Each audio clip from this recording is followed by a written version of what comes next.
Well, hello, my friends, and welcome back to the Joyful Movement Show. This is episode 91, and this episode is for you if you've ever found yourself comparing yourself to a previous fitter version of you, like maybe after taking a break from fitness for whatever reason, and you come back and you find yourself saying things like, how did I get so out of shape? Or, man, I really let myself go. I should never have stopped because now things just feel so hard. I think that's something that so many of us, myself included, can relate to. And I'm really excited to dive into that with you today. But I am also very excited to introduce you to my new, sometimes co-host, Lisa MacDonald. Say hello, Lisa. Hello, everybody. Hello, Kim. Thank you for having me. Oh, I'm so happy you're here. A little context for our listeners. I'm coming up on my 2-year anniversary of the podcast later this month, which is exciting. And I'm always reflecting on what I want to do next with the show and how I can bring more value to the show. And one of the things that's been on my mind for a long time is having somebody else to talk to. I think there's so much value in sharing experiences and in just connection and conversation. And it's just, I find a lot easier to speak openly and candidly and conversationally. So I've had this idea for a co-host for some of my episodes, at least for quite a while. But I was waiting for the right person to come along. And Lisa has been in my world for a few months. She's a client. We've been working together in a personal training capacity. And not only do I just really like her as a person, I think she has a perspective and a lived experience that's going to add a lot of value to the show. So I'm really excited to welcome you here today, Lisa. Why don't you introduce yourself? Tell us a little bit about you. Okay. When Kim asked, I was like, I'm sorry, what? And then we talked for a while and she told me about her ideas. And I was like, we had a huge conversation. And then I said, oh, so basically this conversation could potentially have been something you would record for future use. And she's like, yes, exactly. I'm like, oh, okay, I guess I could do that. I am Lisa. I am a partner and a mother of 2 little boys. They're 3 and 5, and they're completely wild. I live in a small town. I work as an insurance broker where I'm lucky enough to work with some amazing people. And I love my town, and I try to, be social and have fun and try to balance parenting and social life. And I'm just getting back into like taking care of myself, I guess. So that's why I've been seeing Kim, and I'm trying to make time for me. And Kim is what I committed to at this point, and it's the best choice I've made for myself in a very long time. So we've had some really great conversations so far, and I really like what she's doing. So here I am. That's so nice of you to say. And I know there's been times when we've been working out where you said like the conversations can be a little bit distracting from the exercise. So maybe this will be a much easier way for us to chit chat. No doubt. Absolutely. So I know that you just said, prioritizing yourself again was important to you, and coming back to fitness was one of the ways that you could do that. So it's kind of timely that we're having this conversation about the self-judgment and self-criticism and that sometimes comes up after we've taken a hiatus from fitness. And did you find that came up for you at all as you started getting back into it? Oh, absolutely. And like, I was never like fit, but I've always been, I've always played sports. I've always been active. And then in the last 5+ years, I've been full-time parenting. I've like played social slow pitch, and like, I haven't even played hockey in years, and I did that growing up my entire life. So after having a couple of kids, you went through a pandemic, you start moving and you're like, oh man, this is hard. Like chasing your kids, eventually they're going to get faster than me, and it's going to happen way too soon. So I knew I had to do something, and I'm like, I used to be able to do this. And I started being like, what did I, like, how did I get to this space? And it felt pretty terrible, like feeling really, down on yourself, because what do you do? What's next? How do you get started?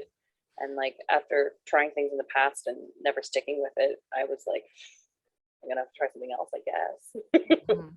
But it seems like such an uphill battle, right? Huge uphill battle to get back to before. And I mean, I'm never gonna be what I was at 25. Well, I think that's something that we can fall into a trap of easily too, right? Is thinking that like aging isn't a thing, and we should be as fit as we were when we were 18 or 25, whatever the case may be. Yeah. I know you're not alone in this. The reason I thought I would have this conversation is because this exact thing came up in our membership, in the What Moves Me membership. One of the clients, we've been challenging this month, or experimenting this month, with adding more movement into our workday. So this particular woman started using her lunch break to take a bit of a walk. And as a bit of backstory, she's had some medical issues, recent surgery, and hasn't been moving her body very much for obvious reasons. But now she's feeling better. And through this experiment, she's getting outside most days and going for a walk. But she noticed that when she did that, it felt great to get outside and get some fresh air, and it helped give her some energy and renewed vitality for the afternoon. But there was all of this negative self-talk, like, oh my God, this used to be so much easier. I'm literally going for a 5-minute walk and it's so hard. I'm out of breath. How could I let myself get so out of shape? It's going to be so hard to ever get back to that level. And, it just turned into this like real negative talk where, she was feeling really down on herself. And I said to her, well, how is that affecting your desire to keep going? Right. And that's the thing we don't realize, is that, that actually doesn't make moving my body feel very fun. No, not at all. It makes you kind of want to go hide in your basement, realistically, right? Like, a walk is a struggle, then what am I going to do? Like, what can I do? Yeah. I mean, yeah. If I can't even do this, then what's the point of even trying? Exactly. Right. Exactly. And actually, I felt that way before too, because during the pandemic, it was, I had a baby in October of 2019. And so then spring of 2020, it was like, well, everybody knows what it was like. It was like, you got to hide in your house. So a few months go by and my sister and I started walking again. And when we first got it started, I was like, this is terrible. Like, I feel awful. And like, the more we went, the better it felt, of course. And I'm like, I have to keep going, because if I ever get to this point again, I'm going to be so mad, like so pissed with myself. Yeah. Yeah.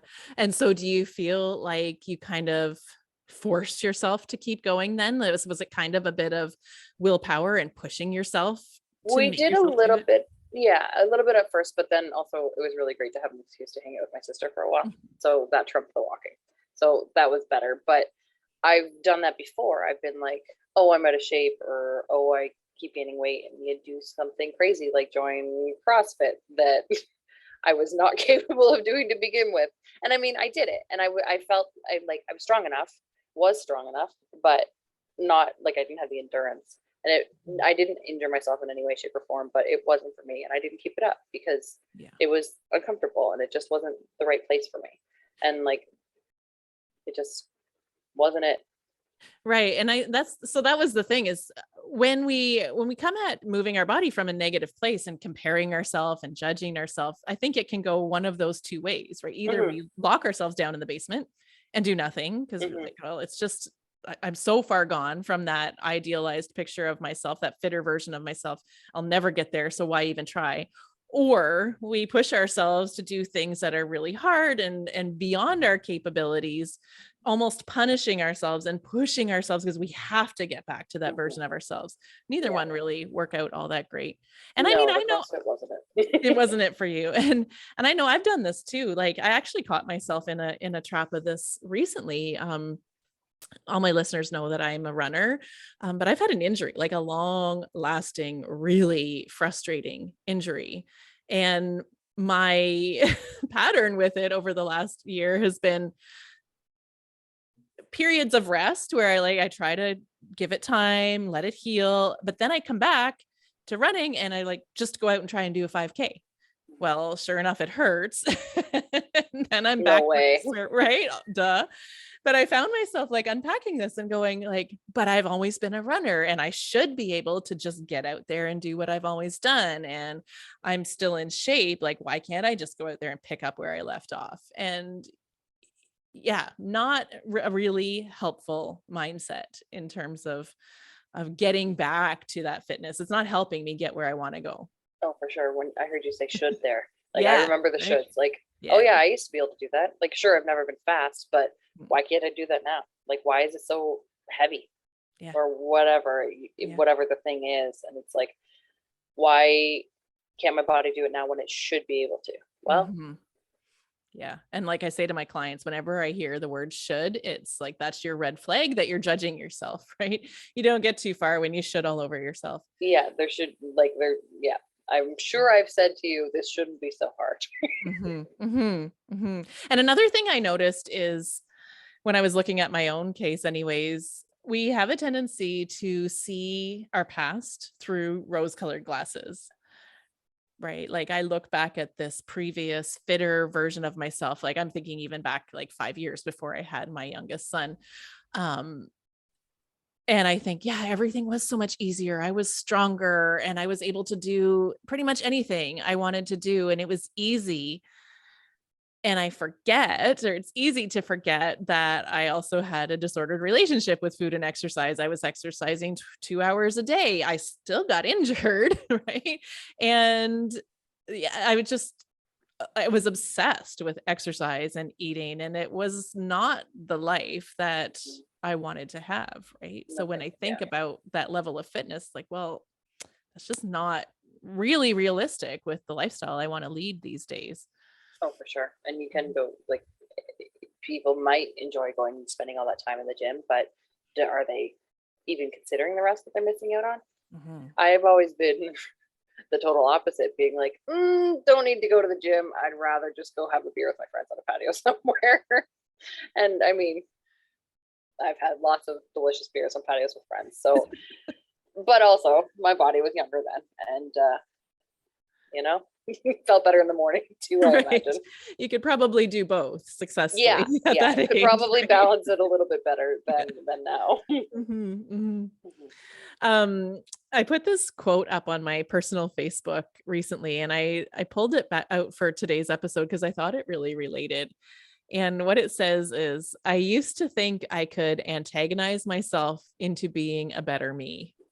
It turns out that being hard on yourself doesn't motivate, it anchors you in place. It was when I decided to love myself without condition that I really began to grow. It's good. Like how many times, like think back in your own life, how many times have you tried to antagonize yourself or be hard on yourself to get towards the goals you set? Yeah. And it doesn't go very far. Like it's not a very good motivator, because it just is either like I don't know, I find either you try really hard and it's like disheartening and it's not, it doesn't feel good, or you just get mad and you bury it and you just say, I'm not doing it because for whatever reason. It does work. Like there, to a certain degree, like I'd say for pretty much my whole life, I have been hard on myself and I've pushed myself really hard, and it does work to a degree. There's a lot of things that I've accomplished in my life through being really hard on myself, but it really kills the joy of the journey. Yeah. It's not nearly as enjoyable. No, not as fun. Yeah. So I got some tips. Let's hear them. Everybody wants a good tip. Yeah. So if you've ever found yourself feeling judgy towards yourself and comparing yourself to a previous fitter version of you, and that's keeping you stuck or causing you to engage with movement in an unkind way, the first piece of advice I have for you is just to notice. Take pause and notice. I always talk about our thoughts they're just sentences that are passing through our brain, right? We have 60,000 thoughts a day. Most of them are garbage. They're not necessarily true. So when these thoughts come up that you've let yourself go and it means something about you and you're a shitty person because you've fallen off the wagon, try to take a little bit of a pause from the thoughts and just notice that they are happening, and be curious. I have found it helpful to name this part of my personality, this critical part of me. I call her critical Chrissy. So when I'm having all of those negative thoughts and they're really loud in my head, rather than believe it, I try to take a second and go, oh my goodness, Chrissy is really loud today. I wonder what's going on there. What's that about? And then the second step is to meet those critical thoughts with compassion. Offer some self-compassion. So notice that they're happening, and instead of acting on them, instead of believing it, instead of making it mean something about you, offer yourself some compassion. The antidote to criticism is self-compassion. So talking to yourself like you would a friend who was in a similar situation. Can you think, Lisa, in your own case, when you started working out, what you might say to yourself to meet you with compassion when you're having those judgmental thoughts? Like you said, like even just mentioning it, like Chrissy, and then like if you had a friend like critical Chrissy, you would never shit on her like you'd shit on yourself ever. Yeah. And like, I don't know, I can't even think of a time. Like, I can't think of something specific, but of course you do. You're like, what were you doing? Like, what have you been doing for the past however long? Why haven't you been moving more? Or why did you eat that? Yeah. And even though I am like, I try really hard not to fall into the diet trap because I know better, but I also am terrible at moderation. And that gets me probably more than the movement. It's like, that makes you feel terrible. Why did you do it to yourself?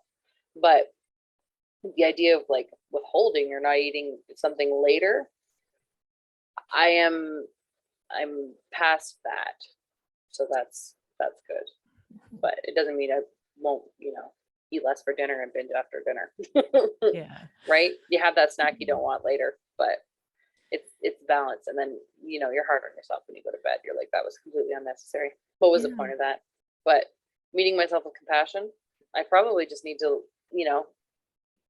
allow, I hate that word in this context, but, be easier on yourself earlier on, because then you will be satisfied and you'll have what you need to nourish yourself then, as opposed to eating all the crap later because you didn't eat enough dinner or whatever else it is. I think it's more like that eating for me than movement. Yeah.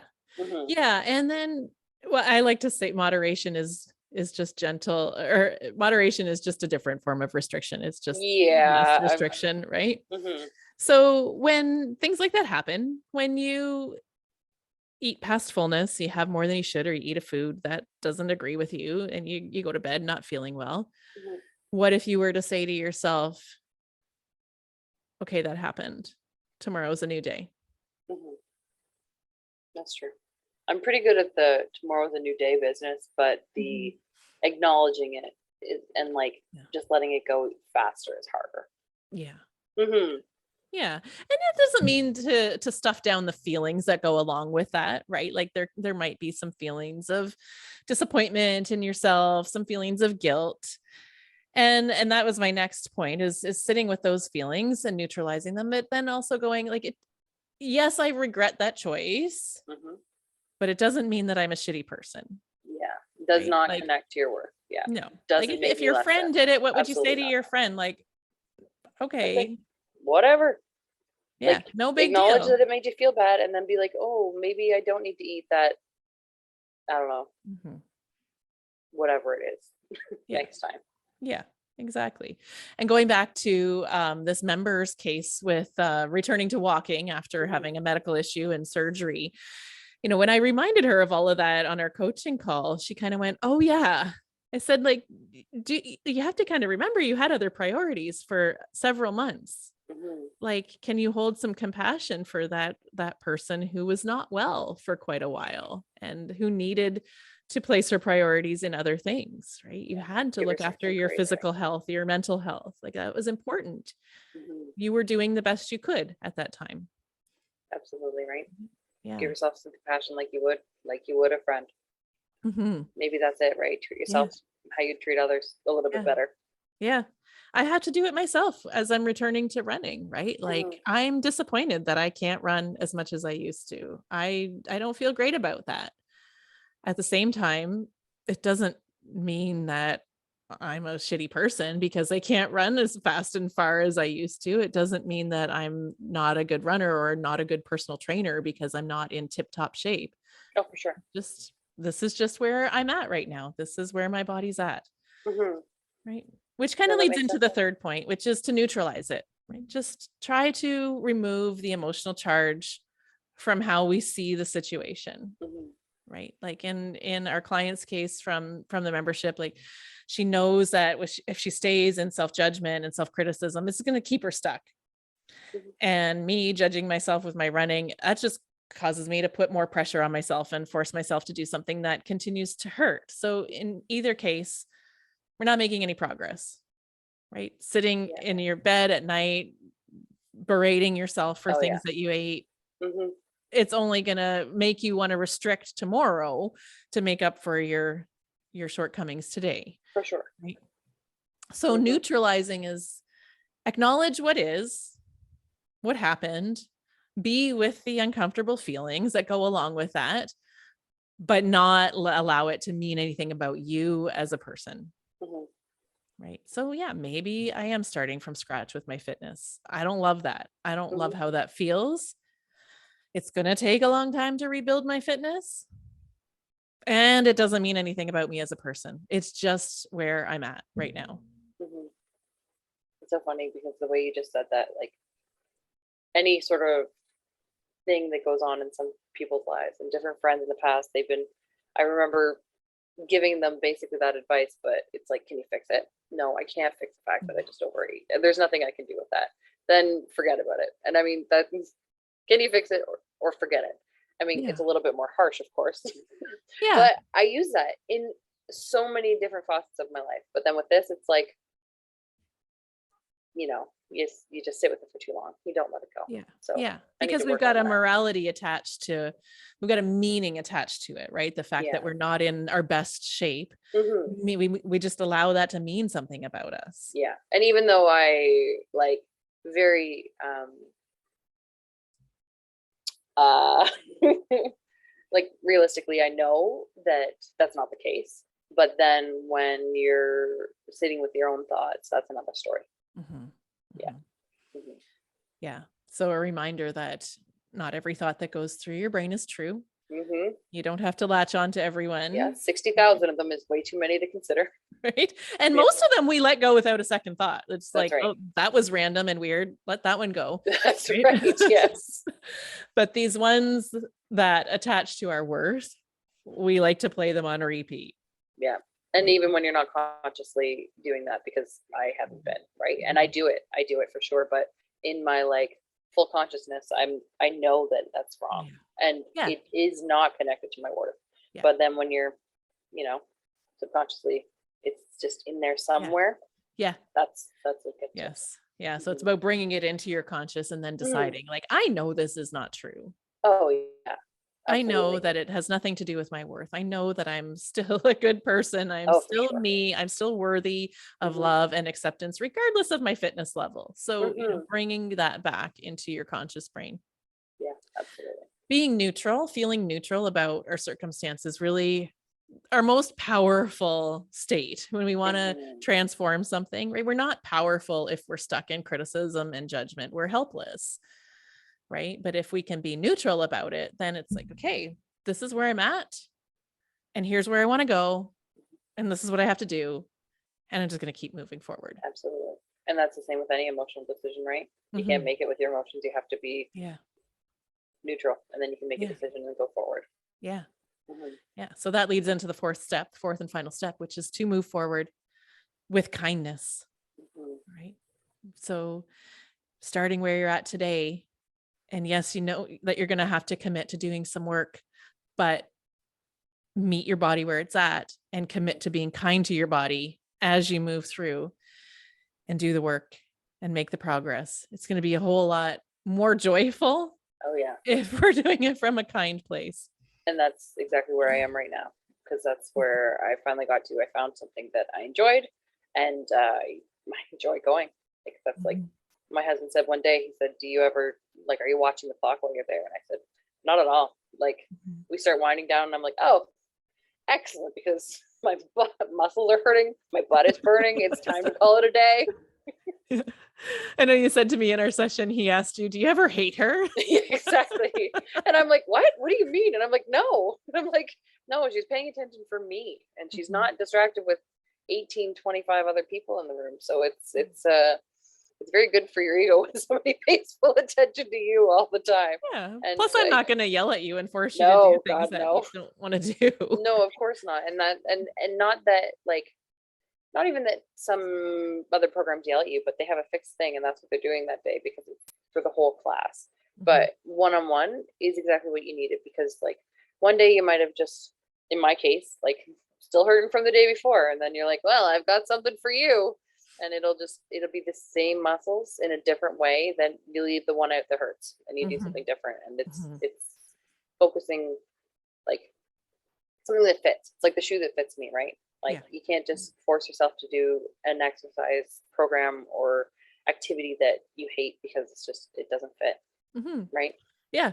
I want you to have a good time. Yeah. Right? I want things to feel good. I want you to enjoy what you're doing and feel the effects of it so that you feel motivated to keep going. Oh, for sure. And like the small wins that are like huge, they're not small, right? Like it is a big deal. And when you see them pile up, you're like, oh, fuck yeah, I can do that. Like, this isn't like right. It's not that I'm trying to, you're trying to get past the old you, but you're like, no, this is a new me and it can also be strong. Right. Yeah. It's a much more empowering place to be in. Oh yeah. Feeling strong is very empowering. Well, and focusing on what feels good and what's working and what's happening that's new and exciting. Like that's what we want to focus on rather than comparing ourselves to this old version. That's like maybe a year or 10 years in the past. Like that doesn't matter. You can't do anything about that, but that's right. It's a lot more empowering if you're noticing those wins you're having today. Absolutely. And that's how I coached our member in the membership too, is like, okay, you can go on and on all day about how you're not as good a shape as you were before you got sick, but that's not helping you. And when we talked it through, she's like, yeah, and I did enjoy being out there for even just those 5 minutes. It felt so good to be outside and get that fresh air. And I was energized and I had the clarity of thought to get through the rest of my afternoon. And I just found I had focus and it was really, really good for me to be out there. I said, yeah, it is. Yeah. Right. But we don't see that when we're stuck in judgment. Yeah. It would be way nicer to focus on that good instead of remembering the past that, you think felt good. Maybe it didn't. Yeah. But this day to day right now, it is feeling good. Right. And that's what you got to focus on. Yeah. I think our default is to see the negative. Like that's just the human conditioning, right? Yeah. But if we can train our brain to see what's working, then that's where the wins lie. Absolutely. Yeah. So I'll go over those 4 steps again, which is to notice the negative thoughts, notice the judgment, notice the criticism, be curious about it, try to create a bit of distance between you and your thoughts. Name that part of your brain if you wish. And then the second step is to offer yourself some self-compassion. Speak to yourself as you would to a friend. Third step is to neutralize the situation, acknowledge what is, be honest about how you feel, but don't let it mean anything about you as a person. And then the fourth step is to move forward with kindness. Yeah, those are good steps. And the part about being honest is probably one of the hardest parts too, because you can tell yourself you're doing better than you really are about neutralizing those negative thoughts and just be honest and be like, no, okay, this is what it is. I'm going to name it and I'm going to move past it instead of just shoving it back to screw with you another day. Yeah. Like things can suck and be okay at the same time. Oh, for sure. Like it sucks that I can't run right now. And if I want to move forward, I'm going to be kind to myself and I'm going to work at it respectfully. Yeah, absolutely. Yeah. Any parting thoughts, Lisa? I don't think so. Was this helpful for you? Did you get anything out of this conversation that you can take? Yes, absolutely. Because you do make me realize I like to think I am fairly a positive person, and I am. I know that I am, but there are those bits that I'm not being honest to myself about. Like if we hadn't talked about specifically, I wouldn't have connected with if I you convince yourself you're hungry before bed and you have something to eat, and then you're like, oh, that was a terrible idea. Why did I do that? I was not being honest with myself about that, because you don't think about it the next day, but you think about it after you do it the next time. Yeah. And acknowledging that and giving yourself grace, that's important. And something I will be working on. Yes. Being kind to yourself, compassionate when it happens, and then neutralize, move forward with kindness. I like it. Yeah. Good. Well, thanks for being here with me. This was fun. This is good. It's way easier to talk when you're not like, trying to breathe at the same time, or rather struggling to breathe depending on what we're doing. Or, Right. counting, wait, what am I doing? How long have we been doing this for? Right. She ends up doing a lot of extra reps because we talk instead of count. And then there's that breathing thing, and you're like, okay, let's just stop and talk for a minute, and then I will pick it up and continue on. Awesome. Well, thank you so much for joining me on the show. And listeners, if you loved this episode, we'd love to hear from you. Of course, we're just trying this out, this co-hosting thing. We're just trying this out. So we would love to hear what you think. You can send me a message on my social media. And if you listen to the show often, we'd love it if you would help to spread the word. So you can share it on your social media channels, or go and leave us a review on Apple Podcasts. That really helps to spread the word about the show. And then if you want to learn more about the What Moves Me membership that we were talking about today, or any of my one-on-one coaching programs, you can find that on my website at radiantvitality.ca. So I'll see you back here next Monday for more Fitspo free motivation. Be well, and here's to your radiant vitality.